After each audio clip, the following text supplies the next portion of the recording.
al Servei Lingüístic de l'Ajuntament de Llucmajor vos volem presentar 3 projectes que són de difusió de la toponímia no urbana del terme de Llucmajor i que tenen com a base el nomenclàtor toponímic de les Illes Balears, el NOTIP.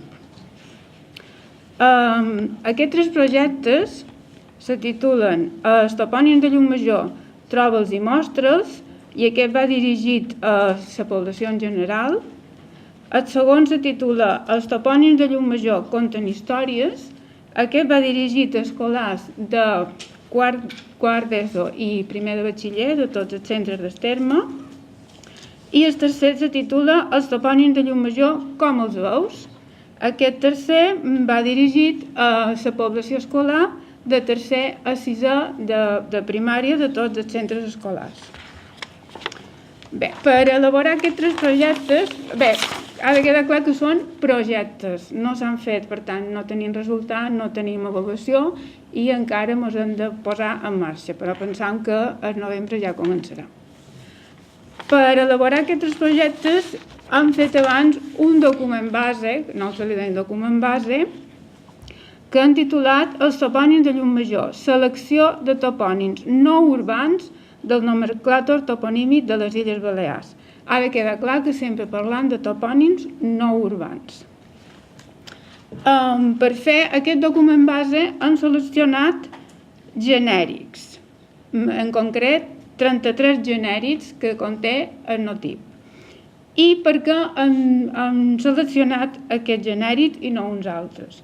Per criteris de freqüència d'ús, de renom i d'accessibilitat, és a dir, que la gent pugui anar en aquells llocs per poder fer fotos o per poder fer dibuixos, que són els projectes que presentem. I, per exemple, hem seleccionat camí com a genèric, però no hem seleccionat rafal, és molt més fàcil anar a un camí que no un rafal, i hem seleccionat torrent, però no hem seleccionat tanca. Per tant, tindrem, amb aquest genèric hem fet 17 fitxes que contenen 33 genèrics i un total de 720 topònims de tot el terme. Penseu que el terme de Llucmajor és el més extens de Mallorca. Passem a veure aquestes 17 fitxes. Perquè tenim 17 fitxes i en canvi tenim 33 genèrics. Tenim 17 fitxes perquè hi ha fitxes en què hem agrupat genèrics. Per exemple, teniu en negret aquí els que són fitxes en genèrics agrupats. Per exemple, Varadors, Escàs i Mollets. I entre parèntesis teniu el nombre de cada un. Per exemple, Varadors en tenim 7 a tot el terme. D'Escàs en tenim 8 i de Mollets en tenim 6. Quines fitxes tenim agrupades? A part d'aquesta de Varadors, els de camins, caminals, carrerons, passos i ponts, els de fonts i siques, els de platges, cales, calons i calonets, puigs, penyes i avencs, serres i serrals, talaies, talaietes, torres i fars, i torrents i torrentons. La resta són genèrics únics. Voldríem destacar que, per exemple, hi ha genèrics que només tindran un topònim, com és Escàs de Talaies, que només n'hi ha una, però en canvi tindrem un gran conjunt de possessions en què n'hi ha 230. Bé, cada fitxa que conté d'aquest document base que hem elaborat nosaltres. Cada fitxa conté una fotografia que il·lustra el genèric, per exemple, una foto d'un cap, en aquest cas parlant de caps, la definició de cap treta de 2 diccionaris, el Diccionari de la Llengua Catalana de l'Institut d'Estudis Catalans i el Diccionari Català-Valencià-Balear. En aquest segon cas, també mos du la traducció en castellà, perquè la definició ja la du. I després tenim tota la llista de topònims que són caps. Per exemple, cap alt, cap blanc, fins a un total de 8, en aquest cas. Ha de quedar clar que la selecció se refereix a genèrics. Hem seleccionat genèrics. Però una vegada triat un genèric, hi costa tots els topònims d'aquell genèric. No n'han retallat cap. Aquí teniu la de coves. Igualment tenim una foto, no sé si veu gaire bé, il·lustrativa d'una cova, la definició provinent de 2 diccionaris i després totes les coves que hi ha en el terme, que en aquest cas són 49. I el cas de les possessions, que vol dir que era el més nombrós, tenim també les dues definicions i la llista dels topònims, que en aquest cas són 230, però 230 fent una mica de selecció aquí, i ella vos explicarà com ho han fet. Bé, en el moment de seleccionar les possessions ens van trobar que tenim una problemàtica que havien de diferenciar possessions d'establits. Però m'acosta.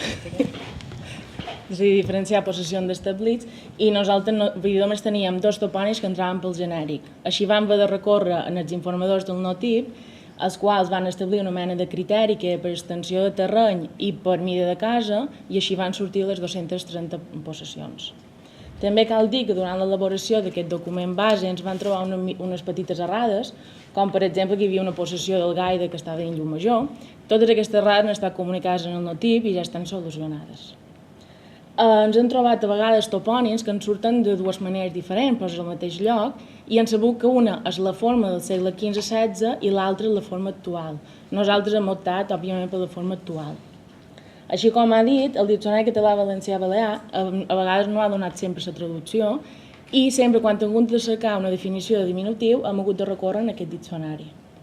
Com a darrer comentari de les fitxes, dir que en el cas dels molins tot d'un havien fet una definició de molí de gra, però els informadors ens van dir que hi havia molins de gra i d'aigua i per aquesta raó simplement van posar les dues definicions i és una tasca que ens queda pendent, és diferenciar quins molins són d'aigua i de gra perquè quedi més específica la fitxa.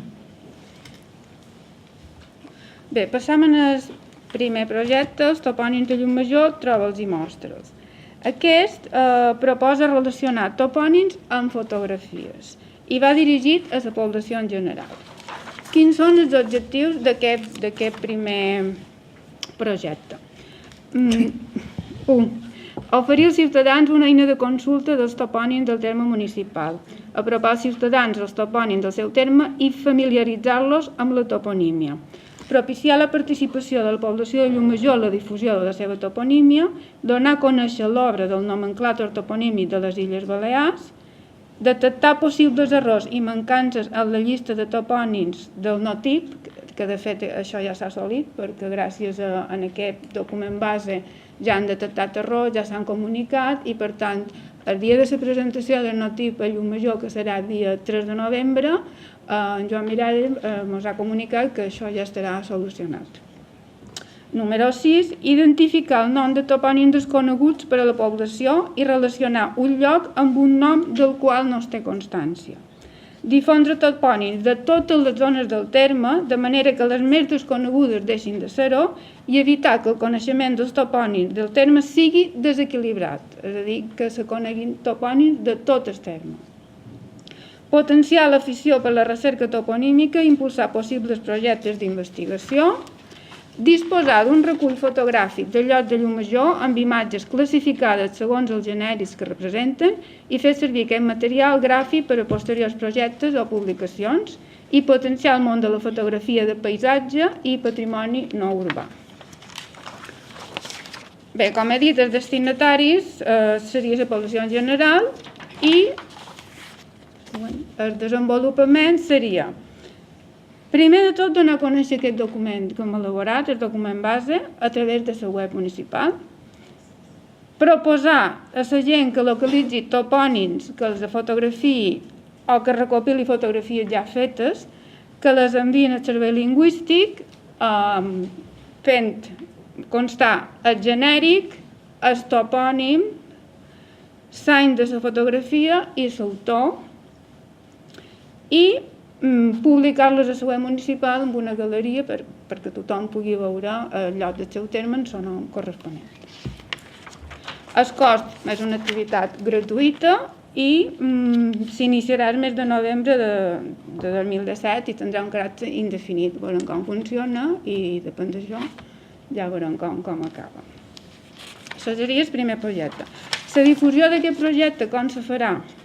S'anunciarà a la web municipal i a Facebook, a l'agenda d'actes mensuals de l'Ajuntament, amb un article a la revista local Llucmajor de Pintanample, a dins l'acte de presentació del NOTIP a Llucmajor, que com he dit serà dia 3 de novembre, a l'Associació Fotogràfica de Llucmajor, que ja s'ha oferit per ajudar-me, en el grup excursionista Camina Caminaràs i un total de 13 associacions de veïns que hi ha dins tot el terme municipal.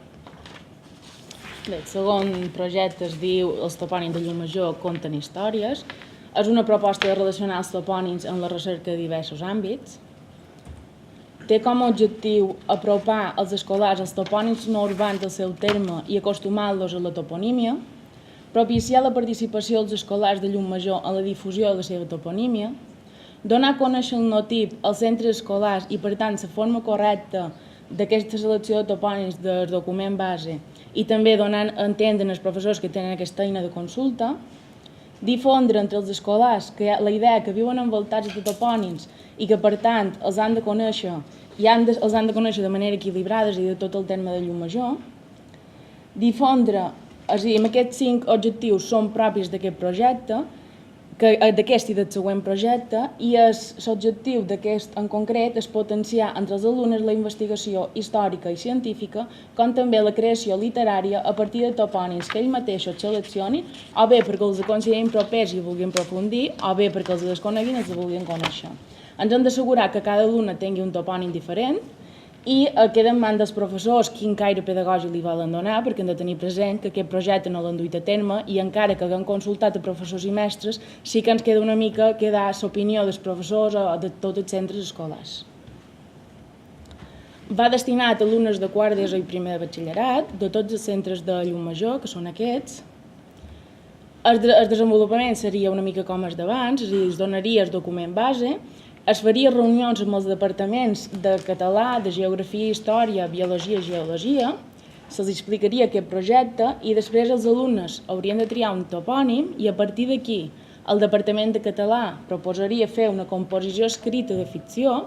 Nosaltres proposam el dia de Sant Jordi, però òbviament són els centres escolars que han de decidir el dia que el volen exposar, vull dir, això queda en mans dels professors. El Departament de Geografia i Història fer una recerca històrica, geogràfica o patrimonial i el Departament de Biologia i Geologia fer una recerca sobre l'entorn físic i ambiental, sobretot de flora i fauna. També proposaríem fer una excursió en els diferents topònims estudiats, però en principi aquest projecte té un cost gratuït, llevat que aquests centres decideixin fer una excursió, que aquest cost aniria a càrrec dels centres. Hem pensat que el millor moment és el segon trimestre, que és quan els alumnes ja estan més situats, i primer de tot la difusió es faria un article a la revista local Llucmajor de Pinta en Ample i després es faria reunions informatives amb els centres escolars.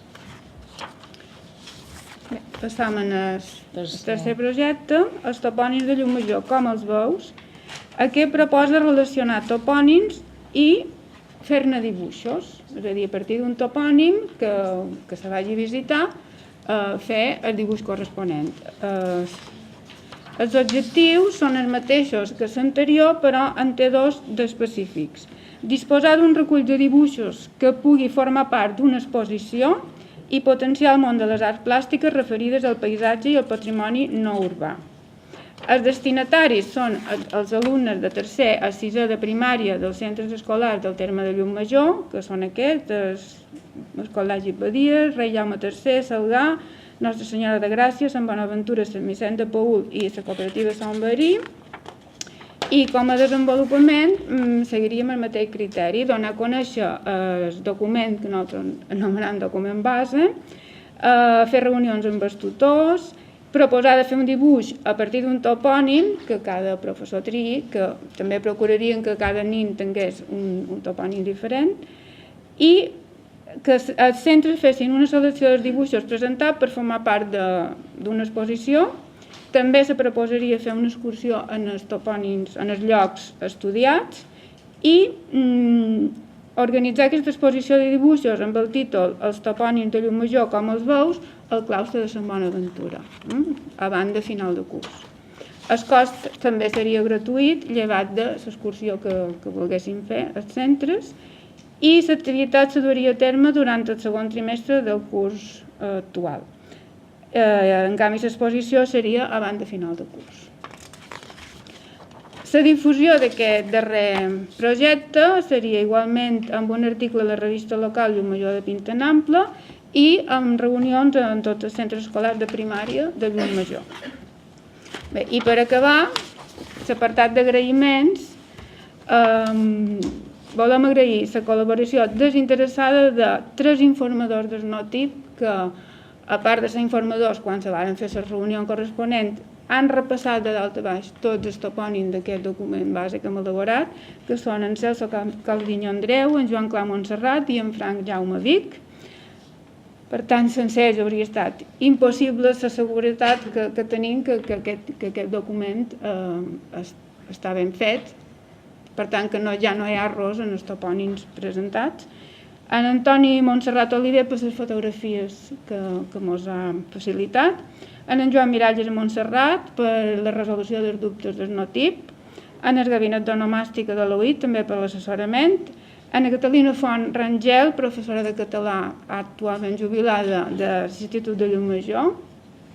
I els 2 regidors que impulsen aquest projecte, que són la Maria Barceló Calviño, regidora d'Educació, i en Miquel Àngel Serra Teruel, regidor de Comunicació, que serà també tot el responsable de la difusió i de tot l'apartat de la web. I això és tot. Gràcies.